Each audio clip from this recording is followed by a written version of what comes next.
Hello,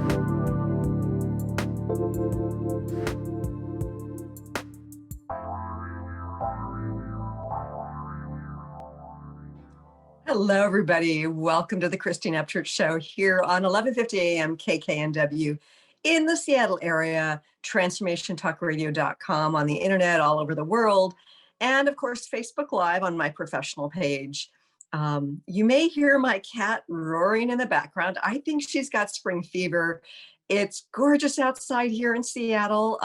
And so I want to say hello to my fellow Seattleites who are probably enjoying the weather. Benny Mathers. Hey, Benny. I need to be let out too, Christine. Can you open the door for me? I know. Well, you get to get let out at noon, Benny. You know, Yeah, like that's true. just about an hour, so yeah, I can you'll hold be it together. free. Yeah, I'll hold it together. And she's busy playing in the. Oh my goodness, she's never done this before. Oh, the joys of live radio. We've got like the perfect storm today, you know, because our guest was confused about the time. Well, I think animals feel it out, because if you haven't known or heard or read about it, in Houston, there's a loose tiger and they still can't find it. So maybe, yeah. Oh, I don't know if you read the report. Yeah, they still can't find. I know it's bizarre down there, but it's true. No. So maybe there's a little bit of an attachment there. Oh my goodness. Your I don't know what it is. Out to help the other kitty. Okay. Oh, she's got something dangerous here. Hold on, folks. Oh, standing by. Sorry. Oh my goodness. Oh my goodness. Right. I know. Everybody who's watching on the YouTube channel, the Christine Upchurch Show, we are getting the play-by-play. Oh, Christine's back. Never mind. We didn't get that much. She had discovered a Q-tip. Oh my goodness. Oh, good mom. Way to save her. Anyway, welcome everybody to live radio and Facebook Live. I do want to mention before we get our guest on, I am going to be a teacher at the Academy of Divine Knowledge. It's an online subscription-based great resource. It's going to have information about medicine, health, well-being, spirituality, psychology, UFOs, you name it, it's going to be on there, and it's uncensored. I'm really excited about that, and we will put the link on the Facebook Live page. Maybe you can do that, Kyle, for us. Anyway, it's something that I'm going to be teaching. I'm going to be teaching vibration of change. We talk about that at the beginning of every single show. And yet, what is it? And how do you get into it? We often think about change as something that we have to force or push or coordinate in various ways. And yes, we have to take action, but there's one aspect of manifestation that doesn't get talked about very often that is essential, and that is what you have to do to get into the vibration change. I'm going to be teaching about that. It's going to start in June, on June 11th, which happens to be my mother's birthday, which is just perfect. I'm also going to be teaching about a couple of other things, and you're going to have access to that censored interview that caused us all problems on YouTube, as well as on, for KKNW. You guys got, you got punished for a week as well. We got thrown in the pokey. I know. And there's no good reason for it. And so it's going to be on an uncensored platform. Anyway, I hope that you will join me and many other amazing teachers on the Academy of Divine Knowledge. So, Olivia, how are we doing with our guest? Yeah. I also just put up that link for the Academy of the Divine Knowledge, and I have your guest coming in now, so I'm going to let him in, and we should be good to go. Okay, so they can find it on Transformation Talk Radio Facebook page, is that right? Yes, I'm putting it up on screen on the video, and I will add it to the live video link as well. Okay, great. So it sounds like we've got our guest coming in, and I'm excited about our conversation today because, I think that we hear narratives on a regular basis, and the words themselves can sound really good when in fact there is greed, corruption, and perhaps other evil motivations behind them. So how do we learn whether we should trust or not? How do we look at the motivations, in particular, behind corporations that seem to be woke and saying the right things? Are they really looking out for our best interests? Do we have our guest here now? We sure do. Olivia?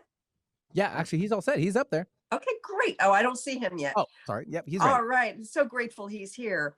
And he has an amazing background. Joel Bakan is a former Rhodes Scholar and clerk to the Chief Justice of the Supreme Court of Canada. Really amazing. A law professor at the University of British Columbia. He's probably having sunshine today too up there. His recent book and film, The New Corporation, are sequels to his critically acclaimed best-selling book, The Corporation. And the award-winning global hit documentary film it inspired. Sorry, this has been a crazy, chaotic start to the show. Bakan's other work include Just Words, 1997, and Childhood Under Siege, back in 2012, as well as numerous scholarly works. Also a legal consultant, media commentator, and jazz guitarist. Bakan lives in Vancouver, Canada with his wife, Rebecca Jenkins. I would like to welcome our guest today, Joel Bakan. Hi. Hi, so glad to be on. You know, I'm hoping I'm pronouncing your name right. Normally I do a little check before we go live. And yeah, so is that the way you pronounce your last name? Well, there are different ways people pronounce it, Bakan, but the correct pronunciation is Bakan. Bakan, okay. Yeah, but I would say 99 out of 100 don't get that right the first time. So okay. You're in good company. I didn't mean to suggest you were breakfast meat, it just looked that way. Exactly. I'm really fascinated by the things that you talk about, the conversations that you're having about wokeness, particularly as it relates to corporations. But let's take a step back. Before we get into that, one of the things that I have found so perplexing over the last several years is when I start to think in terms of the power that corporations have within the context of politics, lobbying, but also in terms of the law. Can you share with our viewers and listeners about the kinds of power that corporations have within the context of the United States as well as Canada? Yeah, I think there's no question that over the last 40 years or so, corporate power has grown immensely. Corporations have become larger, their scope has become greater, and the legal constraints that we place upon them as democratic citizens through the governments that we elect have become much weaker. So they're able to act with greater impunity. They're able to cause more harm. This is, of course, all justified on the basis of certain economic theories that I think increasingly are coming into question. The idea that if we just let corporations get as big as they can, get as powerful as they can, have as much freedom as they can, that will be to the benefit of all of us. But I think we're seeing that is not quite working, and a lot of rethinking is going on. Right. I remember hearing years ago that the number one goal of any bureaucracy was to continue the bureaucracy. In other words, any bureaucracy, even if it's not for profit, its main motivation is to stay alive, stay together, keep going. And that can be a good thing when there are certain positive goals within that bureaucracy. But when we're talking about corporations, they're profit oriented. How do we balance out capitalism with corporate presence? Yeah, I think, I'm not anti-market. I'm not even really anti-corporation. What I am is pro-democracy.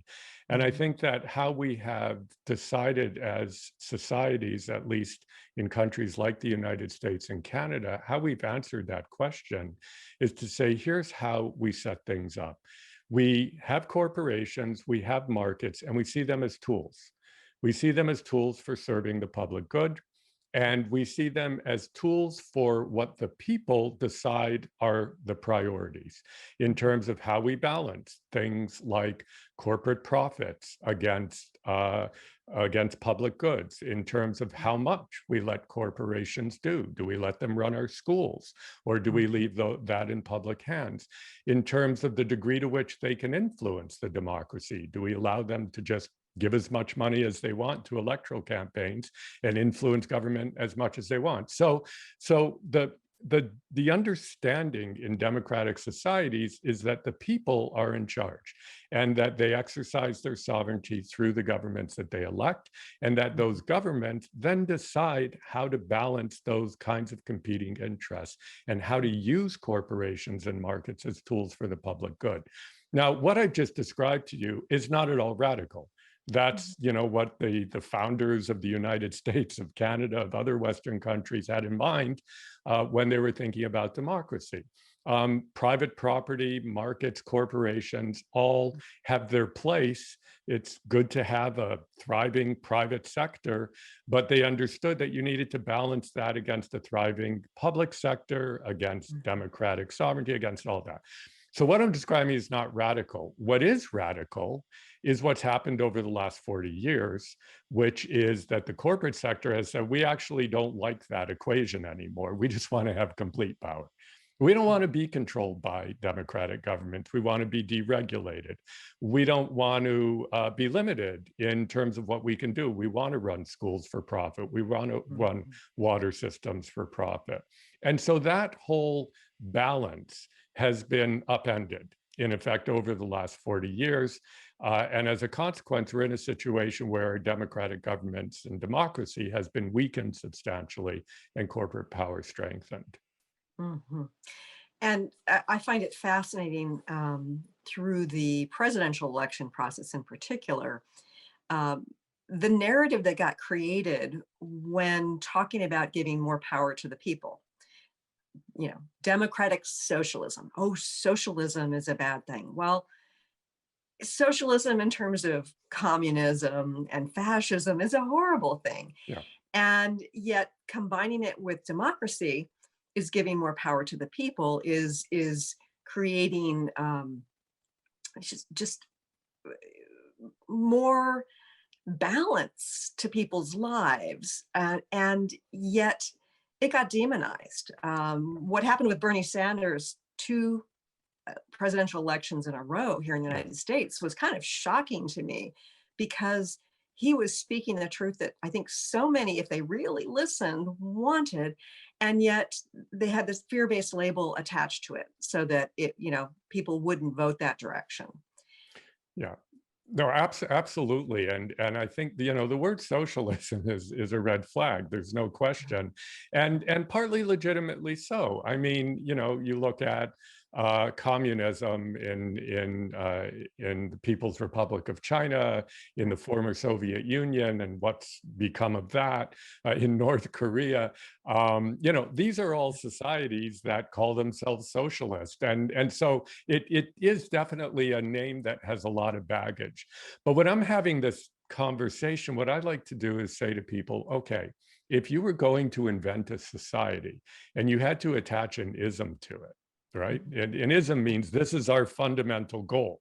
Well, isn't our fundamental goal to serve the social, to serve our collective destiny and our ability to thrive as individuals within it? And so that's all socialism is saying. It's saying we put the social first.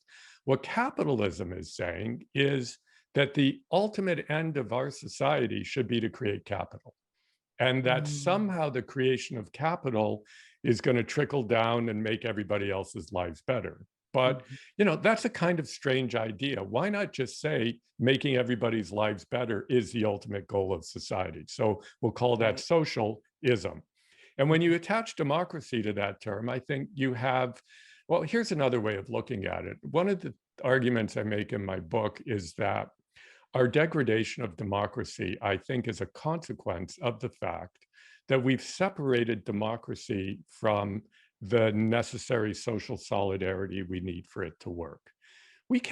Democracy can't work if people don't have a sense of some commonality, some collective destiny, some relationship to each other, even if they don't know each other. That's what democracy depends on. Well, if you have a society where the gap between rich and poor is profound, where people feel excluded, you lose that sense of commonality. And if you lose the sense of commonality, you can't have democracy. So my argument is you need to have that social base upon which to build democracy. And if you want to call that social democracy or democratic socialism, use whatever labels you can. Right. But the idea that you can't have political democracy without a bedrock of some social commonality, some equality, not perfect equality, we're never going to have that, but some measure where people don't feel like they're completely left out and excluded. If you don't have that, and I think what we saw under President Trump and with the insurgency on January the 6th, what we've seen with all of that is a country where we no longer have that common destiny, where we have all that division and partisanship, partly because so many have fallen through the cracks. Well, and I see another layer to that, and that is that we've got the media as corporate entities. So this other aspect that's supposed to help control government is bought and paid for by corporations. So there are aspects of various things that we are not seeing in mainstream media because it doesn't serve the corporation, which adds another layer of complexity. It's not just politicians get money from the corporations and therefore, they tend to, go towards many policies that the lobbyists want or the corporations want. But we've got media that's not keeping the capitalistic society and the government in check in terms of speaking truth.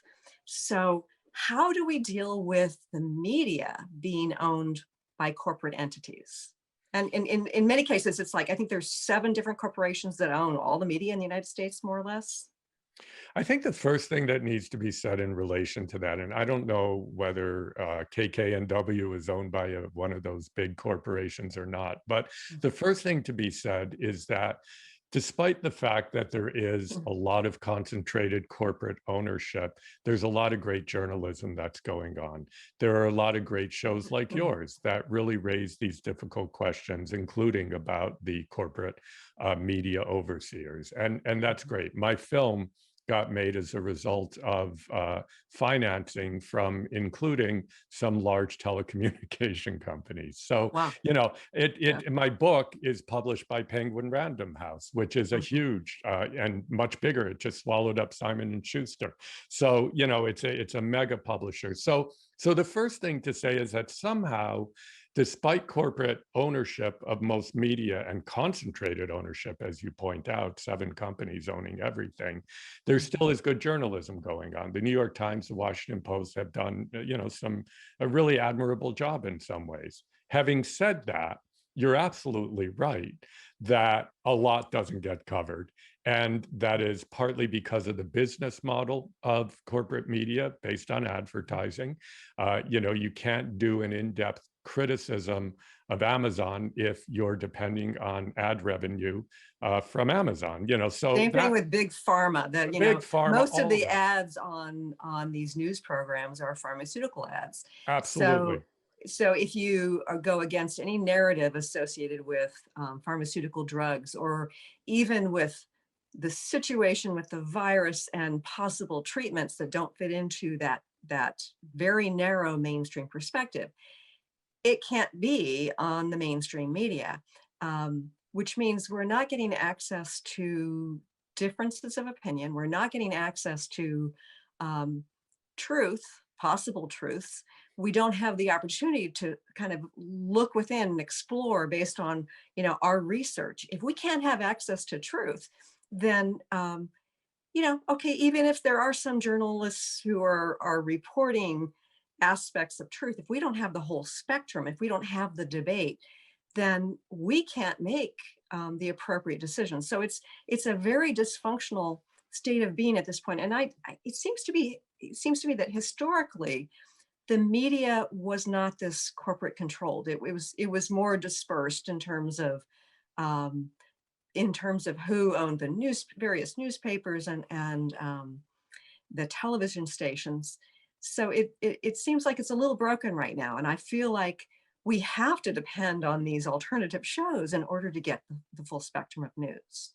It's very broken. There's no question about it. And you're absolutely right that I talked about the last 40 years of sort of deregulation, of corporations becoming increasingly free of legal constraints. Well, some of the legal constraints they've become freed of are legal constraints involving concentration, involving monopoly, involving broadcasting, ensuring that there's a full range of views and all of that. So partly what's happened is that deregulation has basically left media conglomerates to do whatever they want, and that's going to be driven by profit, and that's going to lead to the kind of dynamic you're talking about.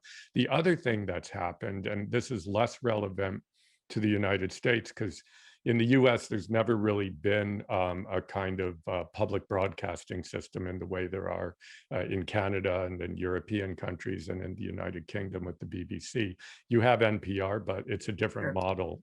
It's still private in effect, even though it's called public. It relies on foundation money and whatnot, not on government transfers. But so one of the things that's happened is that there's been that deregulation. The other thing that's happened is public broadcasters who don't operate on the profit motive and who therefore do have more latitude have been restricted. Their budgets have been cut, they've been privatized, all of that's been happening. And, you know, in Canada, we still have a very strong public CBC radio system that works very well, but the CBC television system is driven more by advertising and more the traditional model. So, you know, those are two things that have happened that can be fixed. I mean, we can, you know, try to reverse that, try to come up with better broadcast policy, but the big elephant in the room of this conversation is social media. Is Facebook, is Twitter, is all of that. And they claim not to be broadcasters. That's their legal out for saying you can't regulate us at all. Because, and Netflix too, because we're not broadcasters, we're just platforms, and we're not responsible for our content. So in theory, you know, as you're talking, you're thinking, well, the obvious solution to the monopoly of broadcasting is to have this sort of very disaggregated system of social media where you and I can get on and express our opinion. The problem there, though, is that the profit model of companies like Twitter and Facebook is based on getting more eyes for longer periods of time. And that's based often not on the most rational and reasoned forms of discussion. So there's a kind of encouragement of, you know, kind of nasty trolling and untruths and falsehoods and false news. And so you get these problems that we have now that nobody knows where to look for truth. And that's become crucial. And what I find so interesting with Facebook and YouTube and Google, because, you know, they're the search engine and they also own YouTube, is that they've got corporate backers as well. Absolutely. And so things like there have been situations where, okay, I'm a former research statistician. I used to design and analyze clinical trials in cancer research, co-authored articles in medical journals. I know how to read medical journals. I know what makes a good study, what makes a lousy study. Tried to post something on Facebook relating to a certain vitamin and influenza. Had 5 different studies that I looked into that were very well done. They threatened to suspend my account just posting that link. And it's like, so even if it's not the negative stuff, even if it's not fake news, it's controlled. And so it's just these crazy times where some of the fake stuff gets through because it's, you know, it creates this drama that gets more clicks and views and addiction, you know, addictive tendencies with it. And then there's absolute, you know, newsworthy truths that don't get posted. It's just crazy. Look, I mean, what has happened is we've handed over the curating of knowledge to for-profit entities that have no responsibilities under our constitutional guarantees of freedom of expression.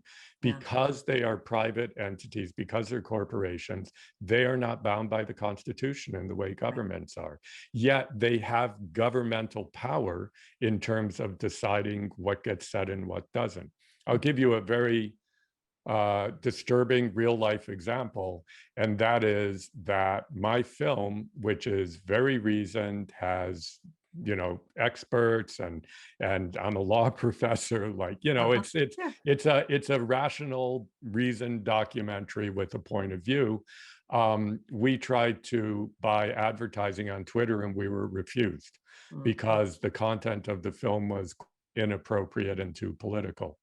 So so not unlike you're getting suspended from Facebook, we've basically been canceled, at least in terms of trying to buy advertising on Twitter for the content of the film, which includes criticisms of social media. So right, yeah, and so that indeed is broken.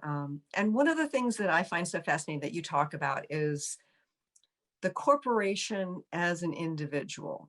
Can you share with our viewers and listeners a little bit more about how that came about and what its consequences are?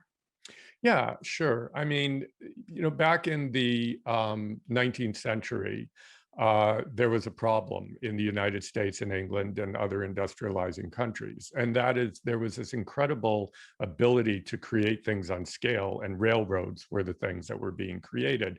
But there wasn't a business form that allowed for millions or tens of thousands of people to collectively own something and contribute their money to it. And so that's the birth of the modern corporation. And the idea was that what we'll do is we'll break up ownership from management. So we'll say that anybody, can put in a little bit of money or a lot of money and can own this company, but it'll be managed by 10 or 12 people. Instead of the owners and the managers being the same people, we break that up. The problem then is that you have no actor, because now all the owners are anonymous and they don't want to put their money in if they're going to end up liable if things go wrong. So the magic that lawyers did at the time was to say, well, let's just call that thing we created a person. Because then, like you and me, it can have rights and obligations and operate in the legal system. Because if you're not a person, you can't operate in the legal system. Oh, that's fascinating. Right. Say that again. Say that again. So the idea is you create this collectivity in order to have the ability to draw large and small sums of money from millions of people. But now you've got this big unwieldy thing, then you need some entity that can operate in the legal system. And because law since Roman times only recognizes people, individuals, as capable of holding rights, you pull the rabbit out of the hat and you say, voila, this big collective entity we've created is one person. So General Motors can now be treated as a person when it enters a contract with a supplier, or it enters a contract with a worker or a union or whatever. So that is what personhood's about. Now, the tricky thing that happens in the United States in the 1880s is the Supreme Court in the United States says, well, if those things are persons, then they should have the same rights under the Constitution that all people have. And so we're going to give them those rights, and we're going to let them use those rights to challenge governments who are trying to regulate them. So a few consequences of that. One of them is Citizens United, which a lot of people know about. A case of your Supreme Court, I don't know, maybe 10 years ago now, don't have it in my head, where the court decides that restrictions on corporations providing funding to candidates are a violation of those corporations' free speech, because those corporations are persons. So the current system of a kind of Wild West where corporations can give as much money as they want to candidates is very much a result of that personhood idea. So that's one consequence. The other consequence of it is that if you try to regulate Facebook or Twitter, for example, and tell them what they can or can't do, they say, we are persons and we have freedom of speech and you can't restrict our speech. So you've got these huge mega companies determining what we can say and what we can't. And the strange irony is they are treated as holders of free speech rights rather than respecters of free speech rights. And that's what we're living in today. Yeah, that's crazy.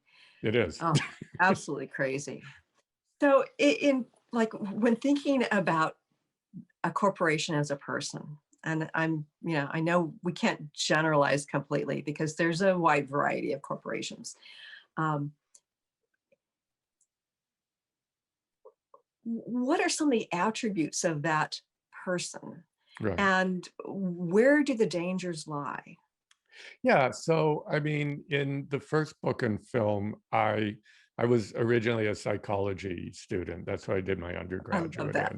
And when I was at law school and I was sitting in the corporate law class, and I learned what I just told you about how corporations are persons, I immediately thought, well, that's interesting. What would their personality be? How would we look at it? And so the second thing you learn in corporate law, after learning that corporations are persons, the second thing you learn is what's called the best interests of the corporation principle. And what that principle says is that a corporation always has to act in its own self-interest, which is the self-interest of those who constitute it, which is the financial well-being of its shareholders. So a corporation is legally obliged by its very makeup always to put profit above anything else, to put its own self-interest above anything else. And I thought, wow, that's when the penny dropped. And I thought, if that were a human being, we would diagnose it as a psychopath, because that is, by definition, a psychopath is somebody who can't care for others and always cares for themselves and manipulates. And you ask the dangers are, a psychopath will manipulate, a psychopath will trick, a psychopath will harm, a psychopath will do all that to get its way. And so in the first book and film, we kind of play out that idea.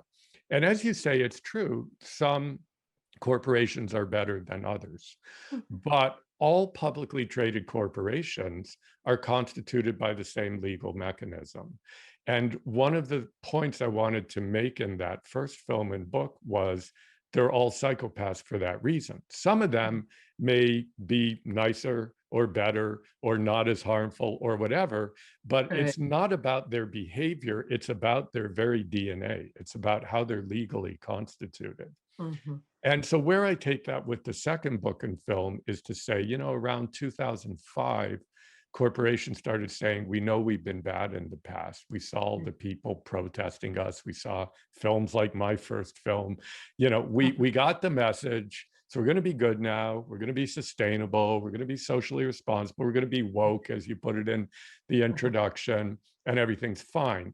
And what I argue in the second book and film, the recent one, is that actually nothing ever changed in terms of that underlying legal dynamic.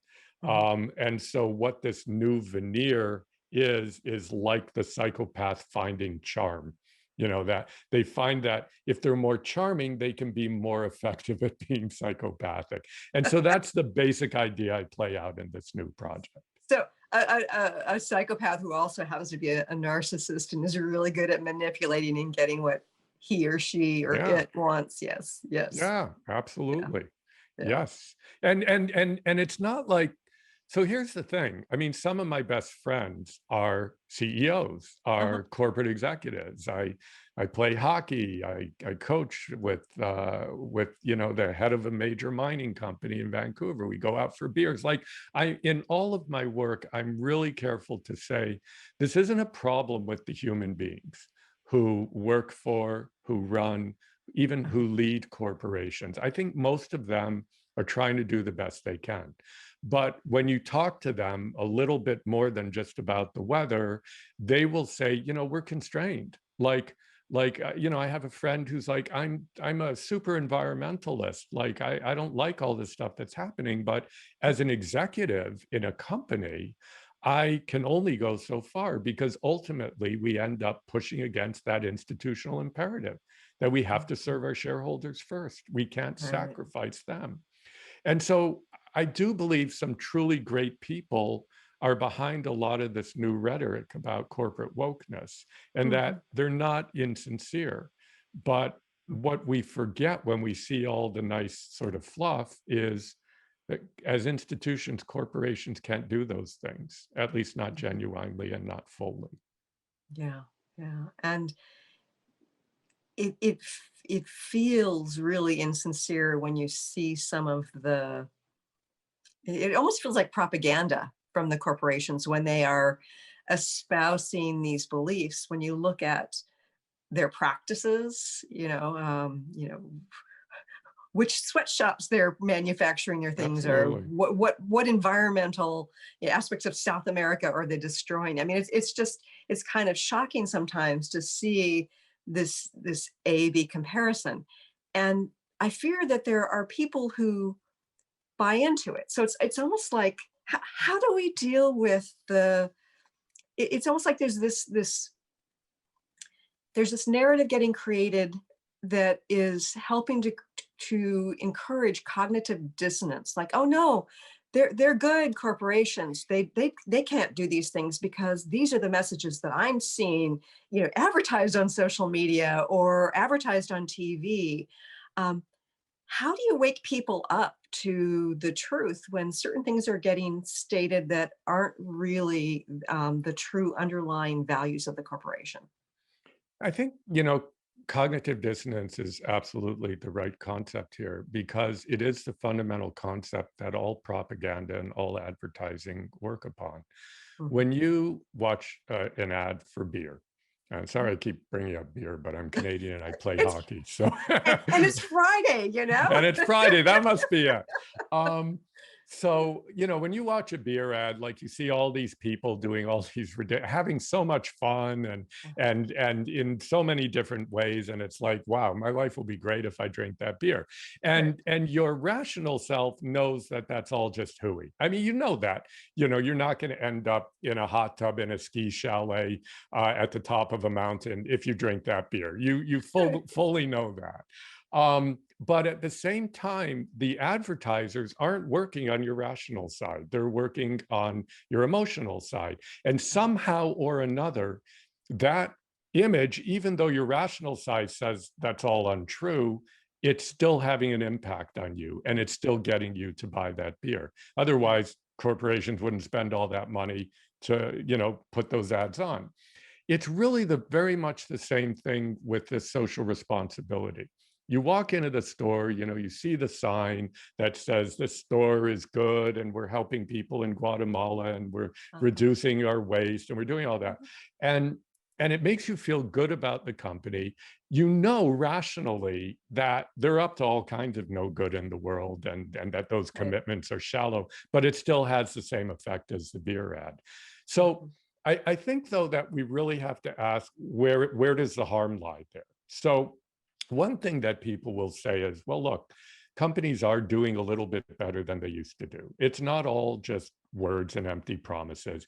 When they say they're being more sustainable, you can actually see evidence that they are in some ways, and that's good. And consumers are encouraged to be a bit more responsible because, we'll support this company rather than that company because they seem to have better programs.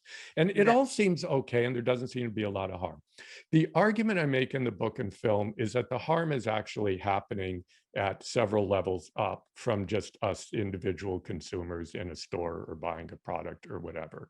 The harm is that what corporations are doing with this new commitment to being good is they're saying to us as citizens, and they're saying to governments, we don't really need you anymore. We don't need democratic governments anymore. We don't need you to regulate us because we're good now. Why do you need to regulate somebody who's good? We're going to do even better than what you tell us to do. And we, by the way, since we're good now, let us run your schools. Let us run your water systems. Let us privatize everything because we're good now. In fact, we're better than government. We can get things done. And as you can see, they don't. And, since we're running schools and water systems, well, we really shouldn't be asked to pay taxes anymore, because we don't really need public services anymore because everything can be run privately.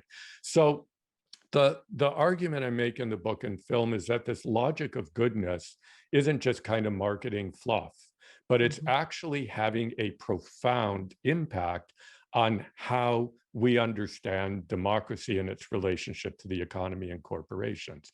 And the profound impact is that it's substantially weakening democracy, it's weakening our social infrastructures, and it's leaving us at the mercy of undemocratic institutions, sometimes anti-democratic institutions, whose only goal is to make profit, not to serve us. And as bad as governments can be, and they can be, at least institutionally, their job is to serve us. And so the solution isn't to go over to the corporate side, it's to make our governments truly work properly and truly work democratically. I mean, that's my central argument. But that idea of the good corporation has been very powerful. Yeah, it seems like we're in a bit of a conundrum. There are so many ways in which this dysfunction is wreaking havoc. And I think about over the last year and a half, how there was already this huge disparity between the haves and the have-nots. And through the pandemic and the lockdowns, that gap widened. And on some level, the corporations are still serving, their investors, but their investors don't represent the masses. How do we get ourselves out of this when we have this huge gap that is only widening? And it seems like even if we got the government involved more in terms of, making sure that the corporations were looking out for some of these social interests, we're at this place now of great imbalance. What do you suggest? Well, it's very complicated. It's especially complicated in a nation like the United States and I say this as a U.S. citizen. I live in Canada, but I'm a dual citizen. I grew up in East Lansing, Michigan. It's a huge country, and it is a country that's based on a constitutional commitment to freedom, to equality, to democracy. So you can't have the kind of approach you had, for example, in communist China, of just saying everybody has to do this and then that's that. I mean, God bless us. We respect pluralism, we respect freedom, we respect all those things. And so how do you respect all of that and at the same time come up with some kind of a balance among all of these competing interests? And and especially when you throw into the thing climate change and the environmental crises we're facing, in addition to inequality and all of that, how do you deal with that? And I guess the way to deal with it, and I'm looking at this as a lawyer, I guess, is through public policy, through good public policy that is informed by the right values and that's informed by good science. That's obvious and it's easy to say. How do you actually get that done? In the film and book, the best that I felt I could do is try to suggest an understanding of democracy and of freedom that are grounded in the absolute need for social equality and social solidarity, for some sense of commonality. Again, not perfect equality, but some sense in which people aren't falling through the cracks. The first thing we have to do is ensure that. How do you do that? You do it in part through tax policy. You do it by ensuring you have great public education that everybody has access to, that nobody suffers as a result of becoming ill, that you have some kind of a healthcare system that's accessible to everybody, whether that's through a public-private partnership or like Obamacare or something like that, or a public system like we have in Canada. But you make sure that people's needs are met and that they therefore feel some buy-in to the society so that they will act as citizens. So you don't have these horrible partisan divisions, that people feel they're pulling to some extent in the same direction, even while having, different visions. But there's some fundamental commitment to where the truth lies, at least some idea, because, science, for example, there's free discourse, there's, all those things, all the things that the United States was built upon, all those ideals. If you actually make them work, I think you've got a very functional society. But I think science is key, especially on the environmental front. I think listening to science. And yet, I see that the information about science is controlled based on corporate interests as well. And the very politicians who are supposed to be creating that policy to create a healthier society are often bought and paid for by corporate interests. So it seems like we're in this vicious cycle. And so but so here's the thing. It's kind of like doing repairs to your house, or like cleaning up after you haven't done anything for a while. It's like there's just a total mess, and it's in every room of the house, and so much work needs to be done. But that shouldn't stop you from starting. In other words, you have to start somewhere. There are many different fronts and many different problems, but you have to start somewhere. Do you fix the drain first, or do you but you have to start somewhere. And I think that in a society like ours, with a lot of people starting somewhere in different places, if you manage to coerce your kids into helping clean up the house, and you have a family of 5, and somebody's in this room and somebody else in that room, and I'm fixing the drain and somebody else, then it'll get done. And I actually think that that's kind of what I mean by the buy-in to some common endeavor. That's what we've lost. We've lost that sense of, if I'm American or if I'm Canadian, that means something. There's a baseline, at least, of similarity. Yes, of course there are differences, but we all get to go to a good public school. We all don't worry about food being on our table. We all don't worry that an illness will devastate our lives entirely. If we have that basic commonality, only good things can happen. But beyond that, I mean, I'm not a seer. I'm a pragmatist. It's hard for me to answer that question. I think you just have to start somewhere. Yeah. Okay, before we go any further, I want people to know how they can connect with you, and tell us a little bit more about your 2 films. I think that one of them is not available yet in the US. Is that correct? That's right. Yeah, so the first film is widely available. It's called The Corporation. It came out in 2004. It's all over YouTube. And, if you want to watch it, just click it in, The Corporation. And the book is still widely available. It was published by Simon & Schuster back in 2004. But a few years ago, I realized that all the issues I dealt with in that had only gotten worse, and that there were all these new issues, including Donald Trump's presidency and globalization, just all kinds of things that needed to be addressed. So I thought I'd do a sequel. So I wrote a book, and it's called The New Corporation: How Good Corporations Are Bad for Democracy. And it's available at booksellers everywhere. It's published in the United States by Penguin Random House, and made a film based on that book, which is currently available everywhere in Canada and will be available soon in the United States and Europe. It's currently playing festivals in the United States, and we also are happy to arrange community screenings. You can find out everything you need to find out about both the book and the film at joelbakan.com, JOELBAKAN.com. BAKAN. Yeah, and that'll link you to the film site, which will link you to all the different festivals in the US that are showing it over the next few weeks.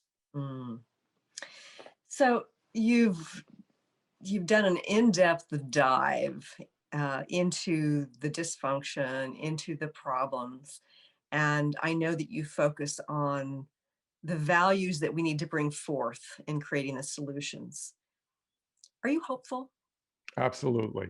If I wasn't hopeful, I would go and do something that just made me a lot of money, and not do the work that I do. I mean, I'm probably the least cynical person I know. Pessimism isn't something I experienced. I think the only thing that motivates one to criticize society is a belief that it can be better, and a belief that it will be better.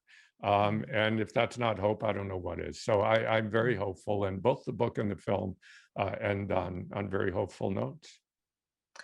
It's interesting because I had an experience when I was in fourth grade, and my teacher was reading a section of a book. I wrote an article about it. I won't go into detail, but she was very disillusioned by a statement of hope in this book, and she began to cry and she left the room. There was this hope that there would never be any more war. And I remember seeing her disillusionment, seeing her sense of futility, and feeling really inspired, because if people care that much, then it means there is hope. Yeah. If enough of us care enough, that in and of itself is a very hopeful thing. Yeah, I agree. I sign my name at the bottom of that statement. Okay, in a minute or less, do you have a final message for our viewers and listeners? I think that's it. I think stay hopeful, but see hope as a reason to work, and see it as a reason to work as a citizen. Think about, what does it mean? We think all the time about what it means to be a father or a mother or a consumer or a buyer or a worker or an employee, but how often do we think about what it means to be a citizen? So I would just say, ask yourself that question and see where that takes you. Fascinating. Joel, I love the work that you're doing, and I thank you for being here today. Thank you. Thank you. I know we got off to a slightly rough start, It's but crazy. Yeah. here we are, and that was great. And I thoroughly enjoyed talking to you. I'd love to Oh, do it again anytime. absolutely. And the whole show started with my cat making lots of noise. You missed that part. It was just like the perfect storm that led us into a wonderful conversation. And I Well, the thank you good for thing, that. Christine, for him, he can go back online and watch it later. There So we go. Oh, goody. There we he's go. in the clear. He's good. Perfect. Oh, thanks, Joel. And thanks to all our viewers and listeners. Look forward to talking to you again soon. Thanks so much for tuning in today. If you'd like to empower yourself to step further into your vibration of change, please visit my website at christineupchurch.com, where you can learn more about my insights, upcoming events, and private sessions.